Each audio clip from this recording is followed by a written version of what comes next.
Hello and welcome to this special edition of VGC, a video game podcast. It's our review special of Marvel's Spider-Man 2, and I'm joined by some of the UK's most available game critics to talk about the game. We have Laura Kate Dale from Accessibility, we have Stacey Henley from The Gamer, we have Ewan Moore from Gaming Bible. Now, don't worry, this is going to be spoiler free, because if we told you anything spoilerish, even though he's about to leave, Jim Ryan would come into this review, break my neck, and it would be all over. So just sit down, relax, don't worry about it too much. And I'm just going to start by finding out from our panel where they fall on the love-hate relationship with Spider-Man 1. Laura, kick us off. How do you feel about Insomniac's Marvel's Spider-Man the first? I really enjoy the first Spider-Man. I'm someone that likes open world games in theory, but really burns out on them very quickly. I find keeping track of all the things that are to do in an open world, I just fall off of them. And Spider-Man is one of only a very small handful of open world games that I went and 100%ed. I very much enjoyed just being in that world. I think it's a credit to any open world video game that I don't want to fast travel in, and that I want to go and collect every little collectible bit. It may have had its little problems here or there, but I very much enjoy it, and I'm on the end of the spectrum where you don't have to change much for me to go, yes, just keep giving me more of this. Nice. Stacey, Spider-Man 1, how do you feel about it?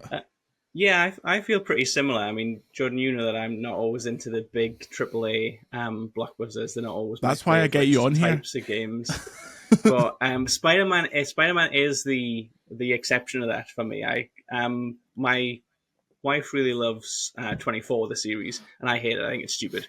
And when I play Spider-Man, she says, "This is your 24. This is your ridiculous. Turn your brain off. You know you shouldn't enjoy it, but you do." Kind of. That's what Spider-Man is to me. So I've got a lot of time for it, and I love the way Insomniac makes games as well. You know, they put something out so quickly. They don't seem to have any big problems with crunch culture or some of the issues that other other Sony studios like Naughty Dog have of taking ages on a really big game. So yeah, big fan. You and yourself on Spider-Man 1? Yeah, I mean, I completely agree with Laura and Stacey. I mean, Spider-Man is my all-time personal favorite fictional character. I adore him, and I think Insomniac's take on that world is, for the most part, one of my favorite adaptations of the character outside of the comics. And I think it suffers from sort of open world checklist stuff. The side content isn't necessarily the most interesting, but the way you move through that world is what makes it interesting. You know, you're Spider-Man swinging from point A to point B, even if point A and point B aren't particularly interesting, sort of getting there is. Yeah, definitely. I was much more positive about Spider-Man than until I started talking to people in this horrible industry. They're all like, "Oh, it's such a 7, it's such a 8," and I was like, "Yeah, it kind of is, but it's like a really good one of those games. It's like a great start to what would become like Miles Morales, which I think is a much better game, and now Spider-Man 2, which is a much better game." So let's get into top line. I think Spider-Man 2 is fantastic. I think it is one of the best games on PlayStation 5. I think it can sit quite comfortably up there in the kind of superhero echelon with Arkham Asylum, Arkham City, which are the two that they're always kind of unattainable, but I think this is the one that finally gets there in terms of the sheer pacing of the main story, the amount of different things you're doing, the amount of mechanics that Insomniac will bring up for 2 minutes and go, "You know what, you're about to get bored of this, let's throw it away completely." The amount of surprises that back third is packed with.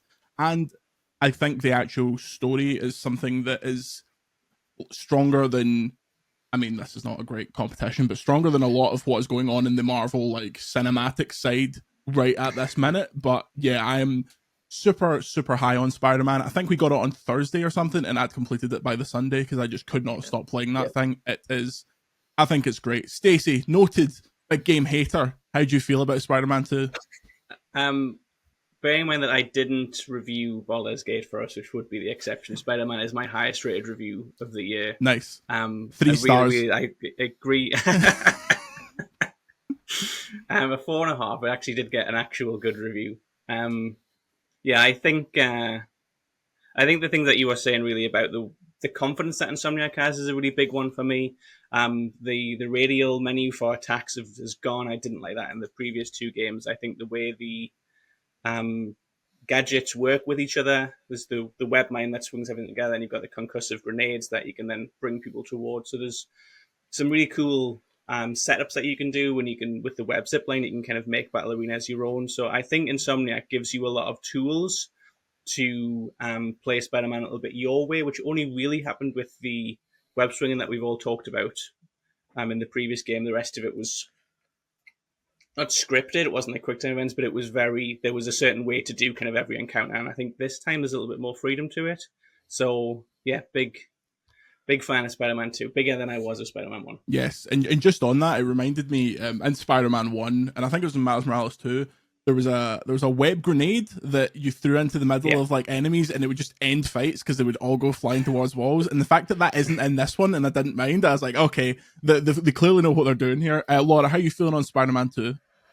I absolutely loved it. I think that game is exceptionally well paced. I think it was a little over 25 hours for me to do like a first playthrough and see those credits roll, and I never felt like there was a down moment in that pacing. I think that they do a really good job of making you think you understand what the scope of this game is going to be, and then just continually going, yeah, we're going to throw like so many things from the potential set of Spider-Man things we could throw at you, one after another, and just layer so many different elements that you would worry we would hold back for a sequel. No, we're just going to keep throwing more of them at you. And I think in particular, something this game does really well is the scaling of the feeling of power, not just from, the first game in Miles Morales, but within itself. I think over its runtime, it does a really good job of making you feel like you are considerably stronger than you were at the start. And that, by the end, made me feel very, very in control of situations. And I think that worked really well. I have little quibbles here and there, and they're not major things, but they're things that are sort of focused on some of the work I do in accessibility stuff. It's weird to me, some of the accessibility stuff that's missing till December. Things like captions for non-dialogue audio. Things that are pretty basic things that are weird to be a couple of months not present. But the game itself, I was constantly surprised by. I had so much fun with it. I was very much in your situation of, I played it in like 2 or 3 days. I was sitting next to my partner playing it, and it just became like the thing we watched at night instead of like a box set. I was like, right, let's just keep doing main missions. Then it got to the end of the game, and it was like, I have a full other game worth of side missions to do here. We're about to get into it, but it's a very Peter Parker heavy story, despite being a 2 Spider-Man-y story. Ewan, you must be very happy about Spider-Man 2. I mean, yeah, I thought it was absolutely fantastic, and I think it's everything you could reasonably want from the sequel. I think what I love most about it is the story. I think it does really, sort of skirt around spoilers here, but I think it makes Kraven and Venom more interesting than they've been in years, particularly Venom. And I love the way it sort of incorporates elements of certain classic Spider-Man stories, but does that Insomniac thing of remixing it to make it make sense in this particular universe. We've talked about the sort of the scale of it, the increased ambition of some of the set pieces and boss battles, and the intensity with which it just throws these things at you. Like, there's a particularly excellent chase with Black Cat that is obviously borrowing quite heavily from Ratchet and Clank Rift Apart. That is just delightful. I think my favorite thing about it is that Miles is not just a sidekick, and he's not just to one side of Peter's story. This is as much a sequel to Miles Morales as it is Marvel Spider-Man. And I really, really love that about it. I think it would have been all too easy for Miles to just sort of be cast to the sides. Yeah. So interestingly, like I somewhat disagree with that in the sense that I think that through the main narrative thrust, and this obviously depends how you play it, you could play it in a way where you're doing a main mission, you're doing a Brooklyn Visions mission, you're feeling like you're getting a lot of both of them. I felt quite a lot in the main story that it was very, very Peter heavy. Miles was getting pushed out in not only a gameplay sense, but it kind of worked with what was going on in the story in terms of Harry, who we've not spoke about massively.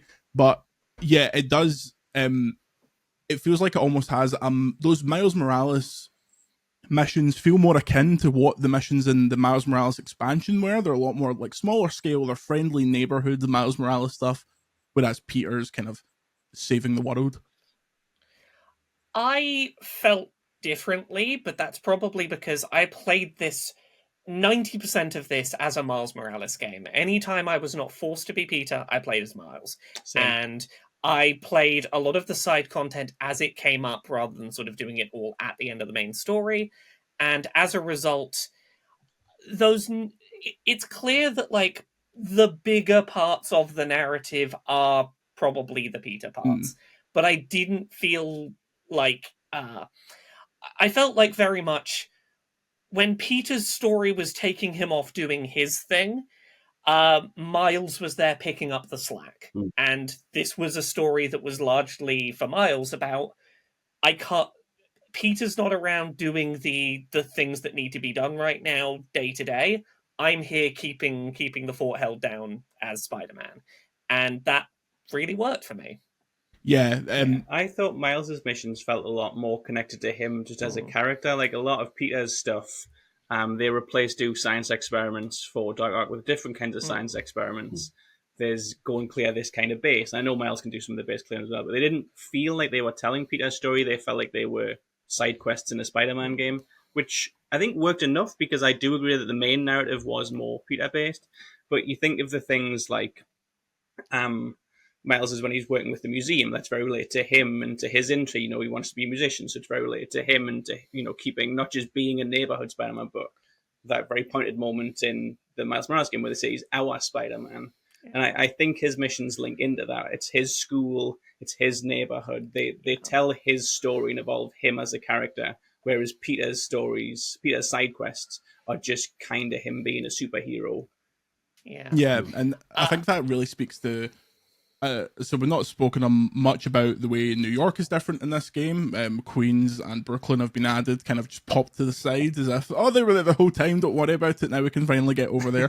And I like how Miles' missions take advantage of those areas, because they do look, they have a different vibe to them, which I always thought was the strength of the Miles Morales game, that it made kind of that Harlem area feel substantially different than Midtown New York and all the places you see in your typical like Peter Parker stories. But yeah, I think the elephant in the room is that because this is Insomniac's take on the symbiote story and Venom, it was always going to be a super Peter heavy story. So to be able to fit as much Miles stuff in there as they did, I thought that was handled well, and it didn't feel overstretched or overstuffed. I was actually surprised how brisk the game was. And how did you feel about the way that they balanced Peter and Miles' stories? I think, yeah, it's clearly more Peter heavy by virtue of what story it's trying to tell. But I do think, to Laura's point, that depending on how you play it, the balance is there if you want it to be. And with a lot of the Brooklyn Visions side quests and the Mysterio side missions, like that's all Miles. It's all about growing him as a character and setting him up to be just as much a Spider-Man as Peter. What I found really interesting is that that's even baked into just the subtitles, and it's just such a small touch. But it's not Peter Parker and Miles Morales. It's Spider-Man and Spider-Man, and the thing to denote them is obviously their different masks, and I just love that, and I think that is absolutely integral to the entire point of the game, that these are both Spider-Man. I would have liked a little bit more Miles, I guess. I think the balance is more in Peter's favor. It kind of has to be, but when Miles gets his moments, and again, I can't really talk about the biggest Miles moments without spoiling things. But man, some of the boss fights that you have to do with Miles are, I think, among the best in the entire game. Yeah, I think Miles gets the best boss fight. Yeah. We probably can't say more without spoiling it, but I think Miles gets the best boss fight. Yeah, it's just on that. Obviously, here's the thing: there were so many missions even earlier in this game that were so cool. I literally went through into our bedroom and like acted them out for my partner because I was like, "You like see the black cat one?" I was just like, "This is just ridiculous. This is the biggest flex like possible to be able to make this work." And I want to talk about that one so much. The thing is, it's like it's right. I'm not going to talk about it because if you want to play that without knowing it, but it's such a flex and it's an Insomniac specific reference almost. The mechanic they use, like it's ridiculous. But just stuff like that, I felt like the main missions did a really good job of big mega main mission, and then you'll do something that's tagged as a main mission, but it's like a conversation or like a little bit of travel or something like that. There was good kind of back and forth. 31 main missions, I would say maybe 10 of them are more of that kind of like just go to Aunt May's house, have a conversation with MJ. Stacey, was there, I'm going to say, is there a moment, is there a favorite moment you have that you can talk about? In order to get around not trying to talk about spoilers, I'm going to keep mine a little bit more generic, because what I liked is in the first Spider-Man game, you fought a lot of villains right at the end, and they were just kind of there in a role, like almost like a boss rush. And then in Miles, other than the battle with Finn, a lot of them are just kind of, you ride Rhino, you're making bumpiness and metal tubes, you do it again. It's a video game boss battle. In these ones, partly because you're controlled by the story with which Spider-Man you're going to be. Every single boss battle or like major altercation that you have, there's always some conversation. There's always a little bit of narrative. Sometimes the mechanics even change as the boss battles go on because of these conversations and revelations that come through narratively. So I think I can't say the ones without getting into spoilers, but I think just generally that pattern of the boss battles not just being get down this health bar, but they were actually an active part of the story rather than the story taking place in cutscenes around the fight. The fight itself was narrative. Yeah, definitely. And I thought it was the game does bold things with the villains and the status of the villains once everything is wrapped up. It's not safe at all. And I also thought it was, as you mentioned, the villains in the first game, no one really gives a shit about apart from Doc Ock. That's the only one everyone really remembers. Like, it's like, oh yeah, the rest of them kind of showed up and you were at the raft for 5 minutes. Like, okay. And this game's like, the first game mattered. Miles Morales mattered in more of kind of an existential story way. Like the villains and the consequences of that aren't massively felt, other than the fact that Spider-Cat's all over it, which I do appreciate. But the villains do get more time. They seem to be taken a bit more seriously. I think that, and specifically some of the ways that the main villains end up in this game, it was really kind of shocking moments. I thought, and that's not a shocker pun. Sadly, there's little Shocker in this game. Shocker is a character that should be the main villain in any Spider-Man game, in my opinion, but sadly not for this. Laura, do you think that the main story was kind of more of what you were looking for compared to? I feel like in the first game, main story is great, but there was a lot of kind of chaff, stuff you could cut off. You could cut off maybe 10 missions for the first stories game and you'd be fine. What about the second one? Yeah, I think, as you say, the first one spent a lot of time setting up the build-up to villains. And doing so with characters that we sort of have seen multiple iterations of these Spider-Man villains. Like, you look at Doc Ock in the first one. We all sort of know where that's going, and it maybe spent longer getting there than it needed to, and not as much time with, we've reached that point, what does that mean? And I think that is one of the things this does really well, is it doesn't... Once a character is introduced, there is not too much time taken before we get to the interesting aspects of what they mean to the story. I think that it cuts to the chase a lot better, which it needs to, because it is introducing so many characters with such regularity and doing them justice and giving them time to be interesting and to be their own takes on these characters. I think it has to hit the ground running the way it does. And I was impressed at how consistently it did that for its various antagonists that come up. Yeah, I think even right at the start, the first main mission, echoes of the Brilliant Kingpin mission at the start of the first game. It's like, right, let's go straight into it. Yeah. You remember where you're at. You remember who we are. This is Insomniac Spider-Man. Don't need to spend 10 missions being like, oh, there's this crazy guy. Who could this be? It's like, we have assumed knowledge. You watched the terrible Spider-Man 3 Raimi film. You know who this is going to be. Don't worry about it. Ewan, were you surprised on not the reliance? Well, I suppose in some sense there's a bit of a reliance on Spider-Man 1 villains in Spider-Man 2, but did you expect it to be quite so connected, specifically in reference to like Miles and who his big bad ends up being? You know what? I thought there was going to be more connective tissue in terms of villains. I did kind of think that. Actually, no, can't really talk about that because of spoilers. No, I think it was the right call to bring back Mr. Negative, which obviously that's in the trailers. We all know. Yeah. I think that's really the only way you could have gone to give Miles like a really meaningful emotional journey to go through, especially when the sort of connective tissue between Peter and Miles's parallel stories is sort of having all this rage and feelings of helplessness and not being able to protect the people you love. And it's like, what do you do with all of that? And for Miles, that is personified in Mr. Negative. So he had to be part of the story. So if you're going to bring back one particular villain for it, then absolutely have it be him. And it was nice to see a couple of other faces pop up, but I don't think they needed to be major players in the story.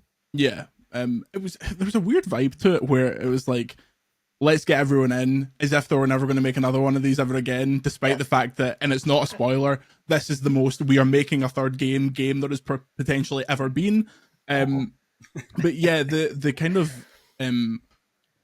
it's not cameo style. It reminded me a bit of in the Arkham games where you would just go around and find people's like cells and be like, oh, remember this guy, but they gave it kind of a bit more weight. Do you think they balanced the cameo nature of it with actual giving people something to do, Stacey, or was it a bit remember Scorpion, remember Electro? I think because a lot of the villains were linked into the side quest and was I don't remember being as big of a deal in the first game. Like there's some, you obviously mentioned Mysterio there. Mysterio is mainly a guy that you kind of see when you're not doing the main story because he's linked to Miles, and there's a few villains like that. I think it felt a little bit more like a living, breathing world. Obviously, we've been talking about the Arkham games a lot. The Arkham games have always existed on this idea of it's inside a big prison. Arkham Asylum, you're in the asylum, Arkham City, they'd shut down the city, everyone was locked in. So there was a reason for all the villains to be there, so it was quite natural. And I think the first Spider-Man game kind of struggled with, how do we do that? So they just said, let's go to the prison right at the end. Yeah. I think this game is a bit better at, these villains are kind of active at this point, these ones aren't so much, and I think that's why some of them were just kind of, I'm here. Hello. I mean, one of them is literally just working at the fairground, and you just bump into them, and you're like, oh, there you are. There's that guy, yeah. So I think the way they do that is feels a little bit more natural. Obviously, there's some characters that got a lot of screen time that I don't care for. There's some characters that I really like, either who've been in Spider-Man before or who are just existing Spider-Man villains that I would have liked to have been involved. But I think then you're getting into kind of personal preference. I think generally it felt a bit more realistic, and it gave you more of an incentive to do these side missions in tandem with the main story. Yeah. The side content also, to me, it felt more like the DLC missions from Spider-Man 1, the side content did, because first of all, the strings of how many of them you have to do, much shorter, which is always a better idea. When the flame stuff popped up and it was like, there are 4 of these missions, it's like, fantastic, I will do them right now then. I will not sit and go, oh god, I can't be bothered doing 10 of these. There's also a huge deprioritization of the random crimes, which is great. Yeah. Because it's like, oh, do you just want to go and concuss these random people? Go for it, but it will have absolutely no impact on the rest of the game. Laura, how did you find the side content? Did you get the platinum? I've platinum Spider-Man 2, I'll just say here. I did get the platinum, which I never do in this is October and review season. Yeah. I never would normally do this, but yeah, I agree. I think they did a much better job of making those sort of street level random crimes paced in such a way that if you are doing them semi-regularly, like as you're passing them, you just pop in and do them. By the end of the game, all of your locations will have their meters filled up. Yeah. And I think that having little sort of regular rewards along that path, great. I think that all worked really well. Again, I think you're really on the money that having fewer instances of each side quest really helped. It meant that most of these were like, I think about the one that is going and getting hunter bases, I think Yeah. it is. And each of those, it's like, hey, you're in an area, there's like 3 very small little rooftop fights, and then 1 big place to do a fight. And you go do that a couple of times, cool, you're done. And all of them built to narrative conclusions. None of them felt like it was, I completed this and I got a little stamp that says I did it. All of them felt like you had a proper narrative moment that was your reward for doing it, that was character development and really pushed the story forward. And I think what's really nice is some of those really felt like they had conclusions that could have been the conclusions to like main story missions. Yeah. And that was really nice. It felt like there was decent motivation to do it. Definitely, and they did something that. So I'm not going to say anything other than do the spider bots, see what happens at the end of the spider bots. My jaw was through the floor and hit the earth's crust. So I was like, this is some shit that you put at the post credits of the main game, not at the end of like a collectible side mission. So it was. Go and do that. Ludicrous bit of stuff from Insomniac there. Yeah, I thought it was smart for them to, you'll introduce a character, and a lot of games do this, but you introduce a character in the main mission, and specifically, I can't actually remember if this has been talked about, but there's a character from the first game that reappears in the second game in a very different guise, and goes on. It has been in the trailers. It has been? Okay. Yeah. Well, okay. Wraith is in the game, and you go and do missions with her. And I thought, okay, that'll be the next main mission. She'll pal along with me for a while, but it's totally not. It's often its own thing, which is smart because the main missions have to be so focused on 2 massive characters. Like we couldn't lose interest in Kraven. We had to keep Kraven strong, keep Kraven built, and then and it takes ages for them to really bring Venom in, which I think is a great choice. It's like I was right the way through the game, and I was like, when are we doing this? Like, when are we?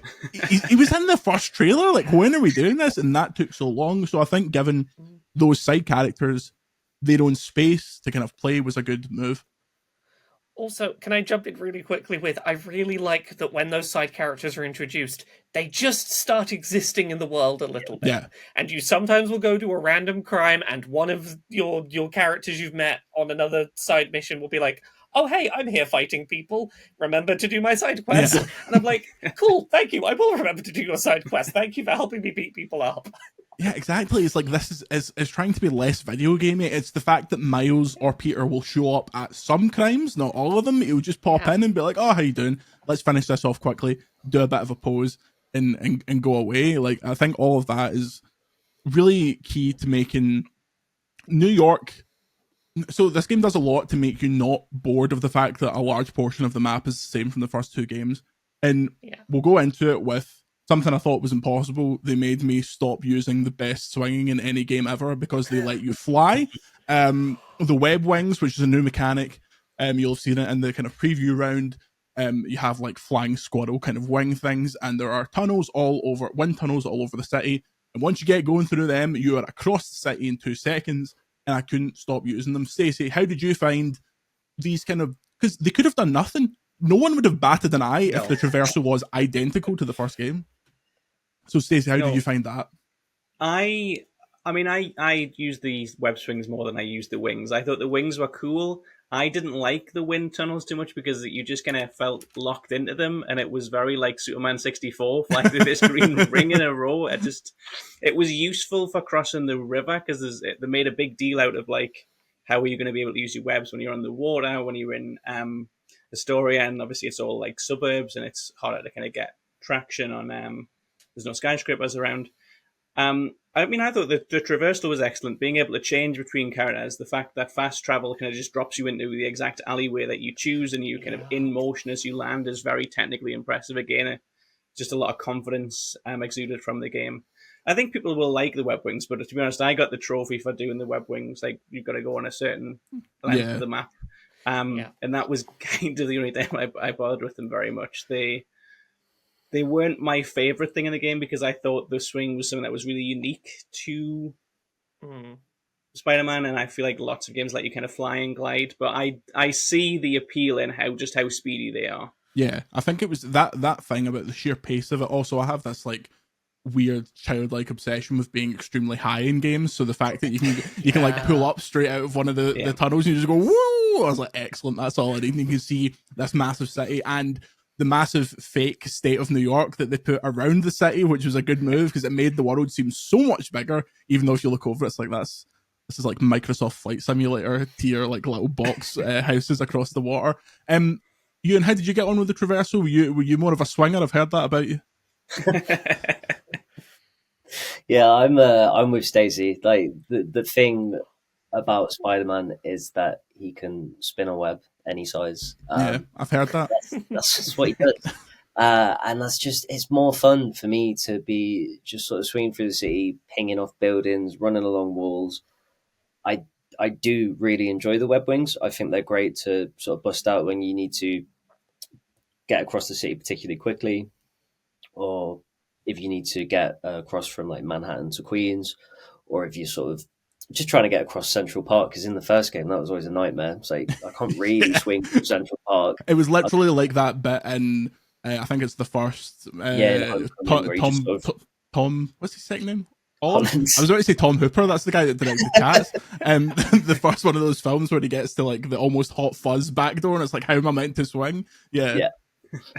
But yeah, I think the speed at which you can move through the city, especially towards the end of the game when you're like fully kitted out, genuinely quite alarming at some points. So it's like, whoa.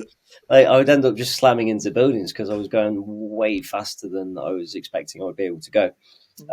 But for the most part, I think being able to combine web swinging with the wings was the best of both worlds for me. Definitely. Laura, when you were going on this platinum hunt, I found myself using the wings a lot because it's like, I need to just be places. I need to be places right now. How did you find it? I was on Team Wings. Yeah. Love the wings. I think the swings and the wings work really well together, and that's the thing to emphasize, is that it's so easy to swap back and forth between the two of them. I would sort of make a big slingshot and fire myself into the air, wing glide as far as I could, use a couple of different moves to sort of give myself a little bit of extra height mid glide as I started to falter, and then when I'm like getting to where I need to be, I'll go to the swings to sort of, you know, get down to ground level. It all just felt very at home in the movement system, and I think that's the thing that worked really well, is they found something else that I wanted to be doing that didn't feel like I was missing out on swinging. And I was impressed at how well it all meshed together. It's amazing. Also, they just do stuff that's like, oh, we don't care. If you land in the water, you just glide on your feet. Like, let's not make you swim. Who would want to swim? If you really want to like stop, you will swim for a little bit, but we will get you across there in 2 minutes flat. The stuff like that is so key to like Insomniac's entire ethos with this Spider-Man's traversal. It's wherever you are, just go. Like, we will bounce you off things to make sure you never get stuck. It's never awkward. It's always super, super easy. Although it did highlight one thing, and you may have noticed this as well, but New York is the same, but it is legally different because quite a few of the iconic New York landmarks do not appear in Spider-Man 2. We already knew about the Chrysler Building.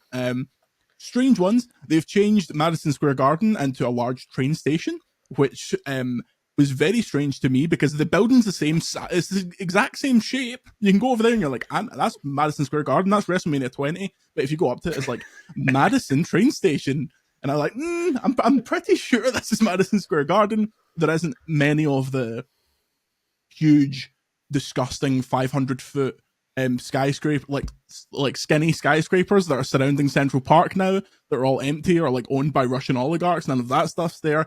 And the weirdest thing to me, and to me this is almost sacrilegious, you don't go to the Statue of Liberty in this Spider-Man game. You cannot go to the Statue of Liberty in this Spider-Man game. Stacey, were you shocked and appalled as I was ready for taking the game back? I didn't pay for it, but I was ready to take the game back. I've got to say I didn't try to go to the Statue of Liberty, and I was happy enough with the map that we had. One of the little side quests, you kind of look at it, and that was enough for me. That was the moment where I was like, wait, oh, aye, that's over there. Why am I not going over there right now? Why am I not swinging around it? Why is it not Hillary Clinton's face like GTA 4? The thing is, I've been to it in real life, and it's kind of rubbish to go to it, because you go there and you just kind of look up and you can't see it properly. You need to be further away from it to be able to see it. So, no, I like that they have the little Marvel touches around the map. You know, I still just love kind of running up the big Avengers Tower and jumping off it. So I think the way they do New York, it feels like it's got a lot of the, I don't know, the feeling of New York almost, like the range of the different places. As they've added Queens and Brooklyn, they both feel like additions to the game. They're not just another slice of Manhattan that they've kind of copied and pasted and changed some of the buildings around.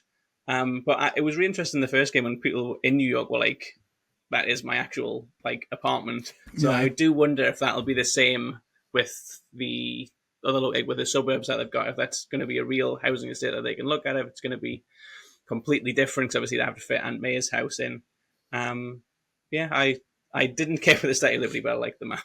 Can't believe that. There's a wonderful video that I saw of a guy playing Spider-Man, and he's like looks out the window, he like looks to the side in the game, and it's this building, and then he pulls the camera away from the screen and looks to the side, and it's out his window, and it's the exact same building. Like, that's great. Although weirdly, because there are some mission-based areas that didn't exist in Miles and Spider-Man. I nearly called that first game Peter Parker. Then that's like subtly changed, because there's a trophy to find something in reference to one of the older games. This is like charades, and the first place I thought it might be is a cutscene location from Miles Morales, and I went over there and I was like, yeah, this isn't the same. Yeah, that was the I last know one exactly the one, and that was the bane of my existence. That trophy got as well.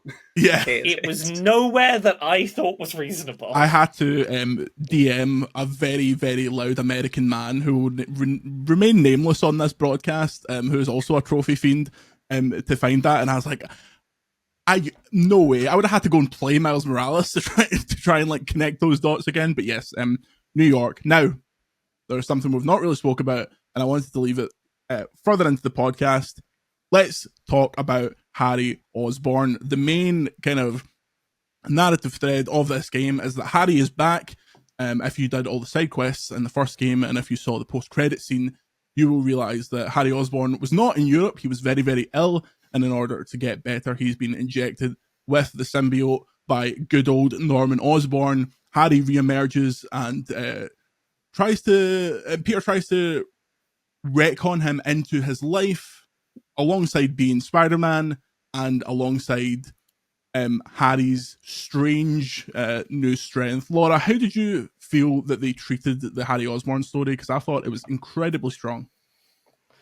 This is one of my favourite versions of the Harry Osborn story. I think they really did a good job of making Harry consistently sympathetic, and the places where his frustration comes into the story, I think, are incredibly understandable. And I think that it's the way they handled this by having you be in gameplay control of the story in the ways you were in the moments that progress that story the way it goes, I think gave a really good sense of connection to that story's progression. Yeah.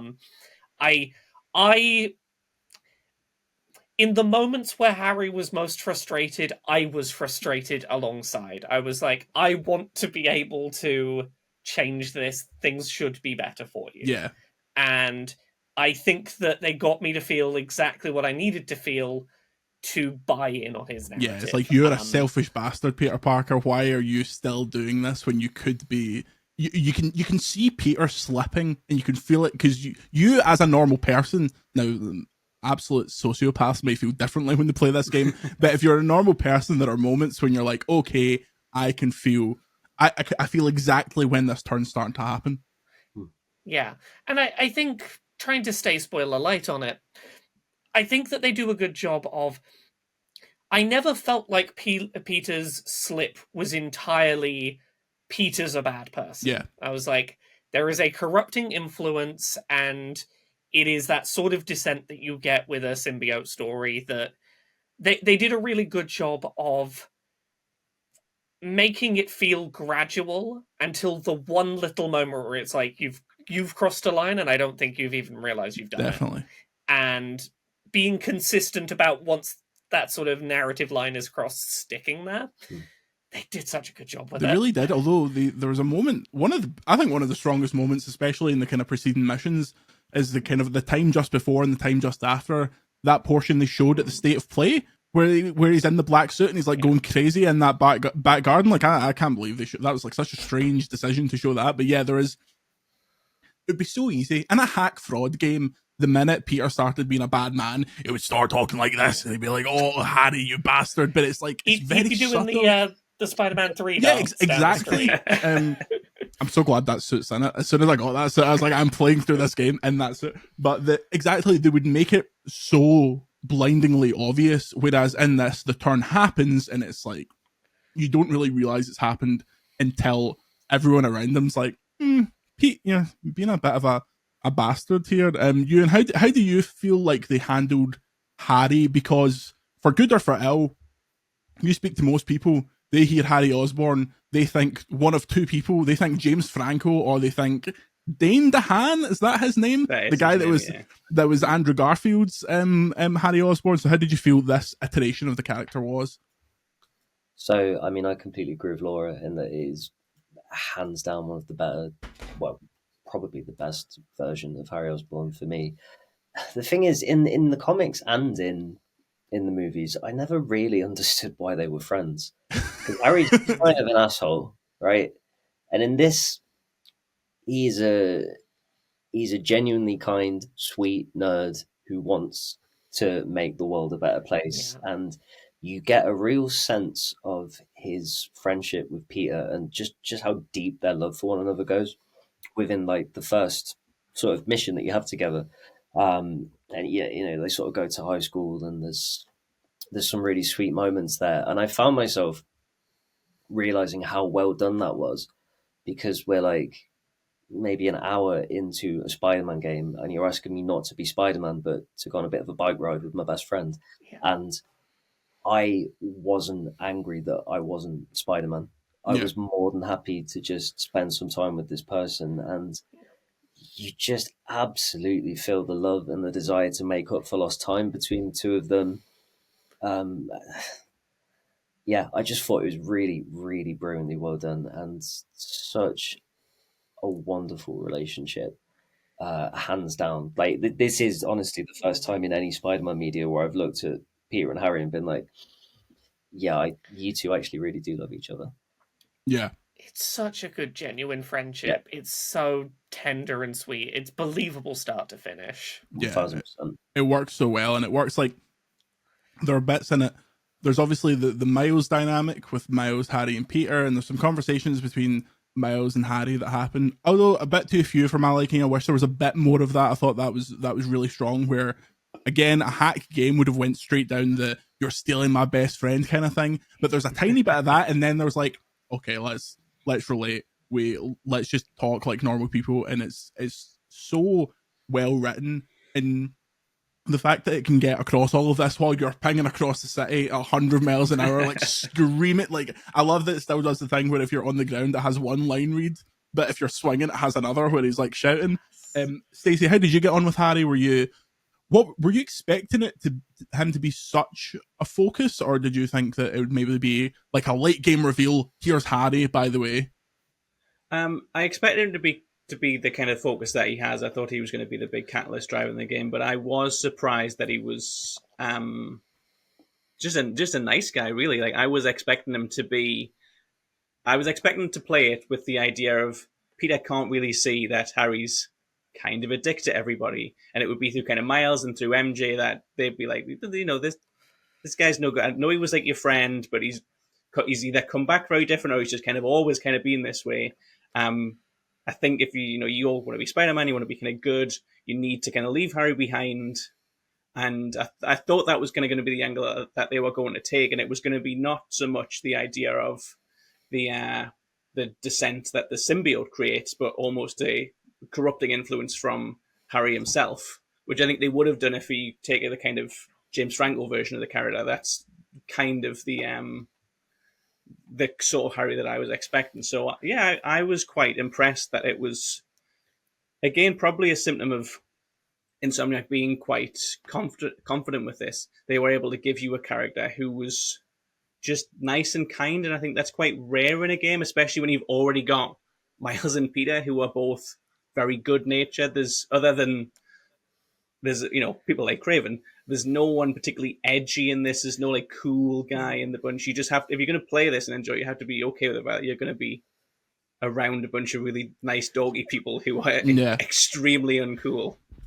There's a load of niceness in the game. Like there's a mission with a character called Howard, and that's all I'll say. That is like, that was my favorite mission, which is not a spoiler, I guess. That's as much as we can say. Yeah, me and my partner were sitting there being like, why is there like a sad song playing? Like, what's going on here? And then when it starts to dawn on you, like, Jesus Christ, why is this in the? Although it was quite funny, as soon as that finished, it was like, bring, there's someone breaking in this building over here, and I was like, well, okay, back to being Spider-Man, I guess. But that's the thing, like it's so well written, so well written, and it's full of references to those first two games, to like tiny characters you met once or twice, because they're still there, they still live. Miles, and they're still living in Miles' neighborhood. You're going to see these people, like they're going to make reference to them. I thought Miles' mum's great, like another really strong character that needed brought back in, and I think that the way her kind of the thing that Miles is avoiding in the game to do with her is really well paid off. Although I guessed incorrectly who that would actually end up being, but I thought Stacey, I'm sure we were thinking of the same person. And the fact that kind of they balanced all of that. They balanced the Aunt May stuff. They balanced the and we need to talk about, somehow they made the MJ missions good. I don't know how they did it, but they made the MJ missions a goddamn survival horror game. Laura, when you first played as MJ, were you like, Jesus Christ, this feels like, when I started it, I was like, did they put this in here because they're like, no, we don't care if everyone complained about that in the last game, we still want them. All I have to say about the MJ missions is MJ is the most powerful character in this entire universe. I wish that any other character was as gosh darn powerful as MJ. She's got like a fucking hammer of no dawn enemy from Gears can of survive War. even a single interaction. Ewan, when that popped up, did you think, are we doing MJ stealth? Were you surprised when she pulled out the gat? I was relieved, and it makes sense in terms of story that she got some training from Silver Sable, so she is more capable, which does just make it more interesting to play, because there's nothing worse in my eyes than an instant fail stealth mission. I cannot stand them. So particularly MJ having a little bit more power in these missions meant that if your cover was blown, then that's not particularly game over if you're smart about it. So, thank God for that. Stacey? I mean, they're better than last time. I still don't think they're very good. The final one I like. I thought that was that fit the story well. It played into kind of what they were trying to establish. Narratively, I was saying before, I think the mechanics feed into the narrative, and we see her be powerful there, but it's not an instant fail if you get spotted, but it's almost an instant fail. I mean, I failed at one of them a lot of times because it was like, sneak round this way, and then you did, and then you were spotted. Then you've got like a little shotgun, and the enemies have got machine guns. Like, you don't last very long. It's better than it was before. I could still just do without playing as MJ, if I'm honest. That was so different to my experience. Anytime I got rumbled, I just sprinted at people, one hit, they were gone. Nothing stopped me. They were.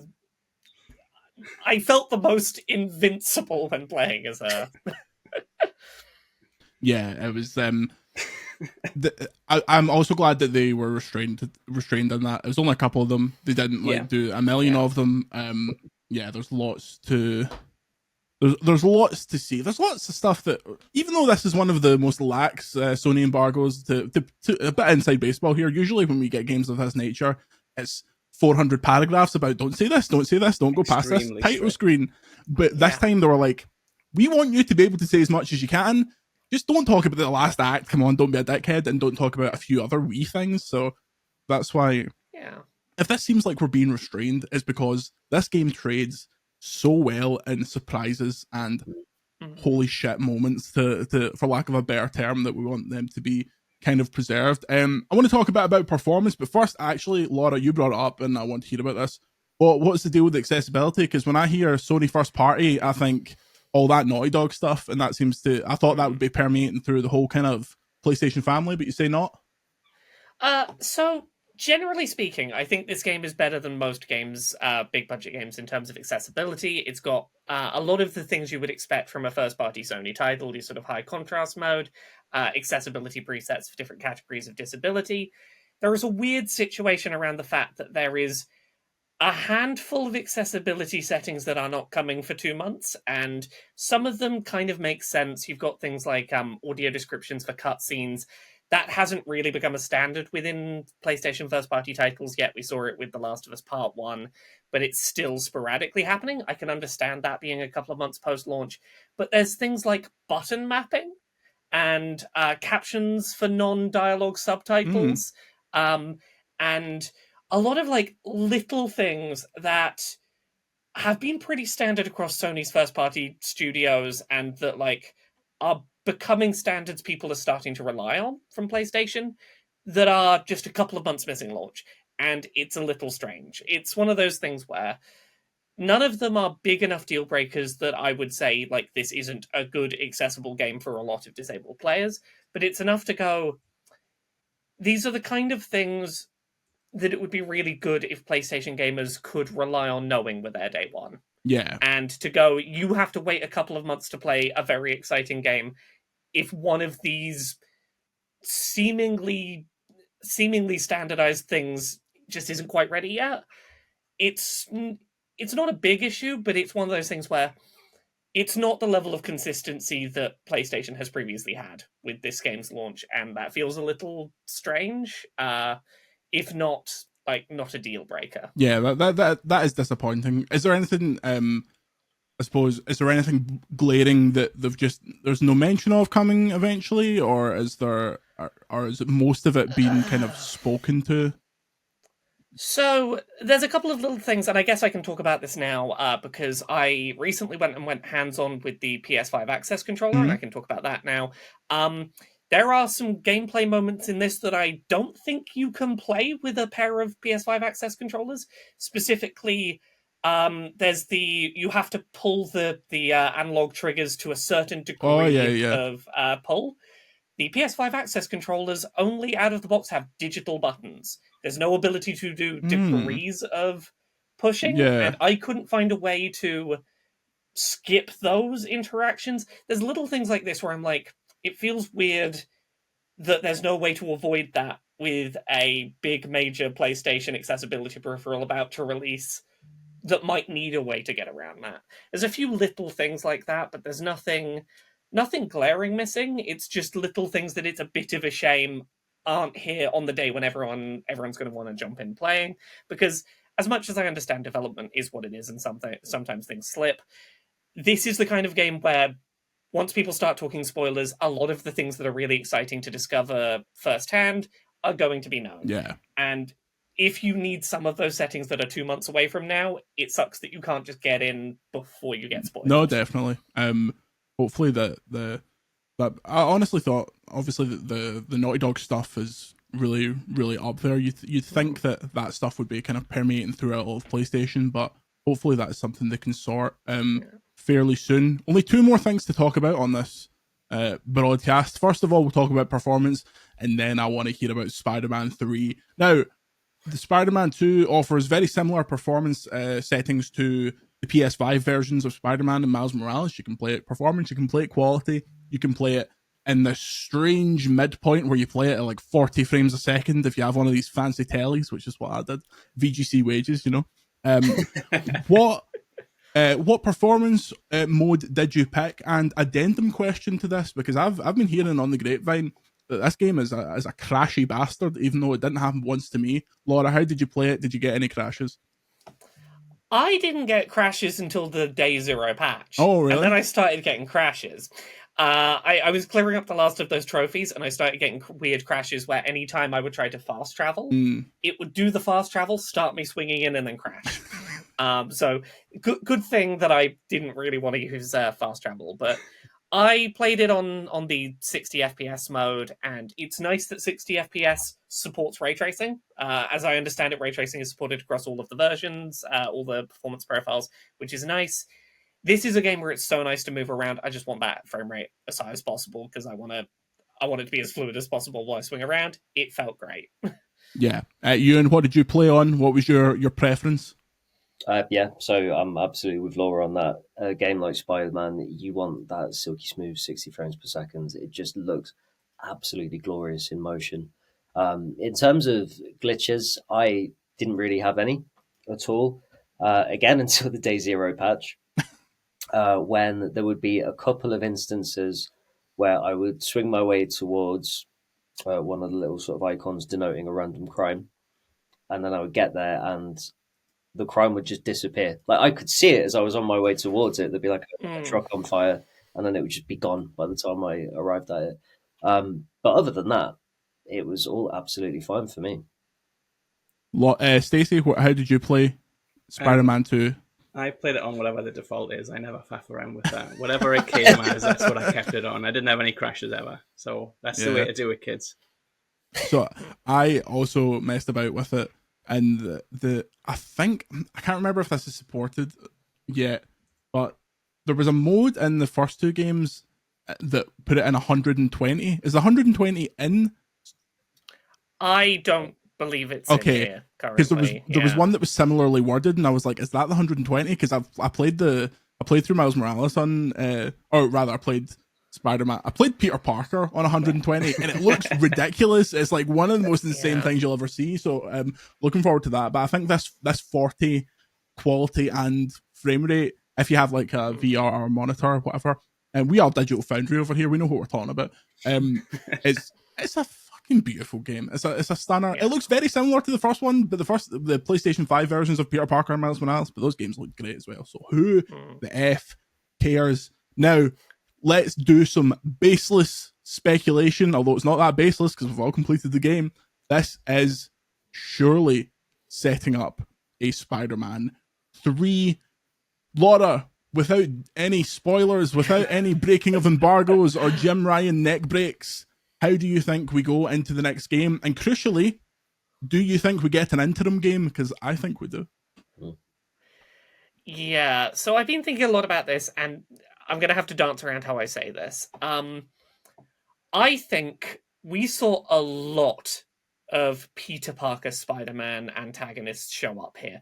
Way more than I thought we would. So many that I started thinking, who do you even include if you do another, like you do a Spider-Man 3, and you try and lean this heavily on Peter Parker characters? There's a handful of obvious ones this sets up, but there's not I would argue there's not enough remaining Peter Parker villains to support leaning this heavily another time on that rogues gallery. I think a lot about this narrative to me suggests we are doing the work to have a Spider-Man 3 eventually that is much more Miles-centric and much more Miles, basically flipping the balance of this one, where Miles is the primary story, but we have some important threads about Peter. Maybe we get there by having a standalone Peter-esque adventure in between. Maybe we just have a story that deals with those lingering Peter elements in a bigger Miles story. But I think that's why we're going with the future of this, is trying to get those. I think they're trying to get across the tone of, we are not going to sit around stagnating in the Sinister Six Peter Parker, this is what Spider-Man is. Corner for too They're not long. doing the, okay, we've done the symbiote one, we should probably do this story, and then we'll go and do a Secret Wars game, and then we'll go and do all this other stuff. They're not doing the that villain you dealt with in the last game. They broke back out of jail and they're even angrier now. It's they feel like they're like, we were going to do each character like once, maybe a little return cameo, and we're done. Off we move. Look, I might be being seriously deluded here, but obviously in the first game the Avengers Tower's there, and you go over to the Avengers Tower and they go, oh, they're on the West Coast. In this game there's absolutely no explanation for why the Avengers aren't there, at least in my knowledge. There is also a building in this game that if you go to the roof of the building, they are painting something on the roof of that building, which very much to me seems that whatever third game happens in this, folk are coming in. That's all I'll say. I feel like there is scope for perhaps, as you say, it being more Miles focused, but there are factors in the Marvel universe, and there's a tiny bit of this in the second one, but there are factors in the Marvel universe that it feels like they could play on. I honestly think that we might get. I think we might get an interim game, like a Miles Morales, but like a 2.5er, because there's stuff to be done that are there are other kind of villains and stuff like that. I don't know how people would go for that. And then I wonder if 3 is 3 a PS6 game at this point, Stacey? How are you feeling about a 3? Where do you think it will go, and when do you think it will go? I do think we'll have an interim. I've got a theory that I guess we probably, per embargo, I can talk about. Per no spoilers, I won't talk about. But there is a side character in the game that I don't think we'll play as Miles or Peter in the interim. I have a theory about who we'll play in the middle game. I can guess who you're going on about. They would have interesting mechanical implications to play, as I feel definitely like. Definitely the same person. Yeah. Okay. I thought we would this game. I had my thoughts of, is that going to come up? But I think it'll happen. I think that's coming in the future. So if Insomniac does that, and obviously we know they're doing Wolverine, then I think that does make 3 a 6 game. Insomniac are pretty hard to predict because they've done Spider-Man and Miles Morales and Ratchet and Clank and Spider-Man Remastered. Oh yeah, it'll be out next year. So we have no idea when it's going to be out. But I think if they do an interim, and obviously Wolverine will be the next one they do, I wouldn't rule out a Wolverine date reveal at the Game Awards, to be honest, because Insomniac are just so consistent with putting things out. So I think that would make it a PS6 game. But I wouldn't mind if we get 2 in between. Like, I don't think you can complain about that release schedule at all. Yeah, it's like I just hope that it's not like they do a third one and then they're like, congratulations folks, we did it. Like, I want this, the basis of this is so strong, like I want it to just keep going. Do you think we get do we get a 2.5? Do we get a 2.5.5? What happens? I think so. I think we are getting at least one interim game, because and again, this is really hard to talk about without going to spoilers, but there is a segment, I guess, towards the start of the third act of the game that just makes you think, well, this is clearly, there's got to be a full... They don't do that unless they have bigger plans for it. Exactly. Yes. There is no way you've done that just for this. It's clearly setting up 2 main villains for Spider-Man 3. There's a side quest that's setting up either an expansion or a standalone game. And I think the thing is, and I often said this about the first Marvel Spider-Man, there's been a lot of discussion recently about the idea of the sort of 2.5 game. I would quite happily, just using sort of Marvel Spider-Man 2 as the basis and staying in that open world, just get a bunch of expansions delivered to that game, just sort of new stories, new missions. I would be more than fine with that. Because it's such a huge world and there's so many different directions to go. Give me the Statue of Liberty. Give me pictures of the goddamn Statue of Liberty. Lovely to see him be a big part of it, by the way. Always pro Jonah being in the game. Do we know if this is getting DLC like the first one did? I don't know if they've said, but yeah, it does feel it. Because I feel like that one side quest that ends by setting up a thing, I feel like that's perfect for DLC. I feel like that's the right scope for I feel DLC. like you can't have that in a third game because there's already so much going on in a third game. I feel like end credits little teaser is game 3, that side quest is DLC. Yeah. I think that would make sense. But obviously, we'll have a 2.5 and they can throw a lot of stuff in there if they try and link it a bit more. Yeah. I honestly think that, like, the 2.5. Are we talking about the end of the Spider-Bots? Is this what we're talking about? No. No. I don't even want to start thinking about it. Because this is my worry. Like, when they're teasing the end of the Spider-Bots teases something that's like, so far No, beyond. Like, I'm thinking the end of the cult. Yeah. Yeah, I'm so thinking was the end I. of the Yeah. cult would be DLC. yeah. Here's the thing: they set up multiple people who you could realistically play as in the next game. They set up multiple ways they could go with this. However, there is one massive character that I was sure was going to make an appearance in this game, because in Spider-Man 1 you play as one Spider-Man, in Spider-Man 2 you play as two Spider-Mans, in 3 there is one obvious character that has been guessed at through this entire time that I thought was going to be in this. And I think we still get there, but there's so much to do. Like, But how- I think the character that Laura and I think the same person. I think the character that Laura and I are talking about could fulfill that role. You could have that role fulfilled by a different person than the one you mean, but I still have that dynamic. No, yeah, I know why. I know, like, I agree with you that the one you're thinking of is a really obvious pick for that. But yeah, I think they've set up a really interesting mechanic again, maybe for the spin-off. yeah.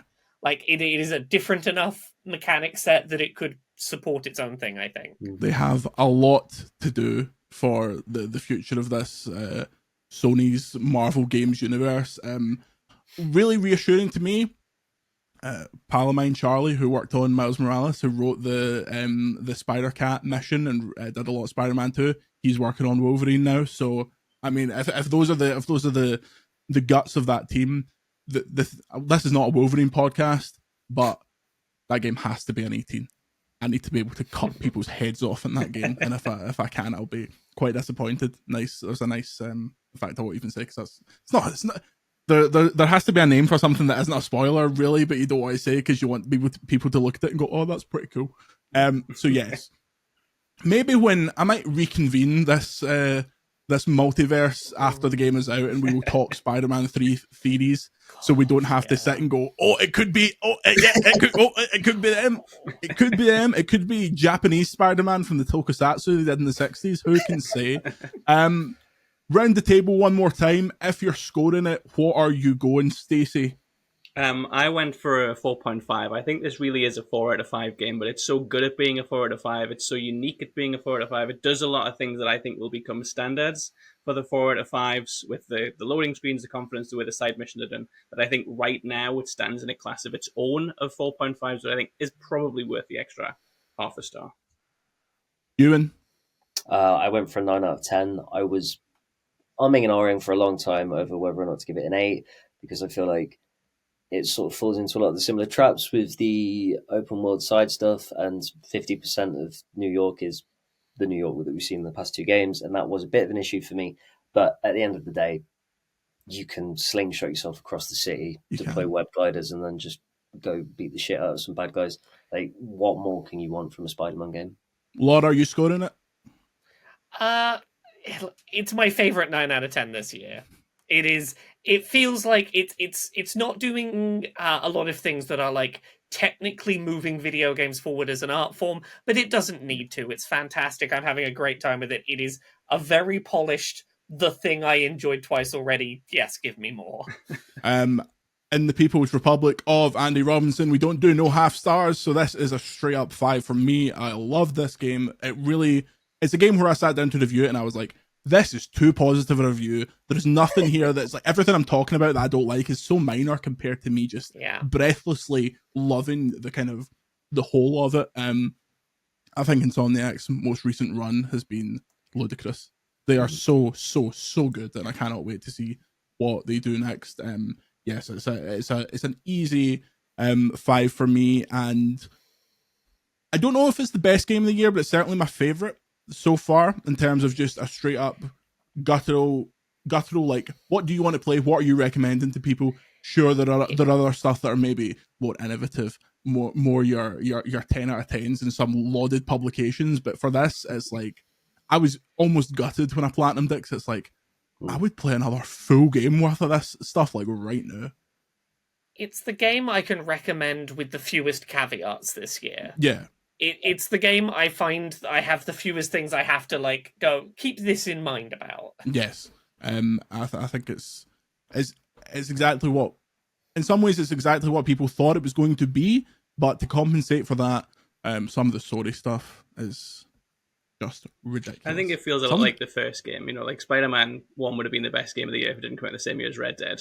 Spider-Man 2 came out the same year as Baldur's Gate, so it's not the best game of the year, but it's pretty good. Yeah. Although, unlike Baldur's Gate, Spider-Man 2 does have good combat. On that, you can check out people across the internet. You can find Laura at Accessibility. You can find Stacey at The Gamer and Ewan at Gaming Bible. We'll all have reviews up right at this minute. The internet will be exploding with hashtag content about Spider-Man 2. But thank you very much for joining us. You can check out the regular VGC podcast on Thursday, where I will not talk about Spider-Man. I'll just feel like, we talked about it for like 90 minutes. My throat is destroyed. Just go and talk about it then. You can follow us all over the internet. I'm not really using X much these days. I don't know if you've noticed, but it's gone a bit downhill. But if you want to go and check us out there, I'm at Jordan Midler. Ewan is at @emoore_. Stacey is at 5Tacey, 5 spelled out. Laura is at Laura K Buzz. Say goodbye, Laura. Bye. Say goodbye, Stacey. Goodbye, Stacey. Say goodbye, Ewan. Hi, guys. Remember to subscribe to VGC. Check us out on TikTok, VGC_news. And until next time, see you later.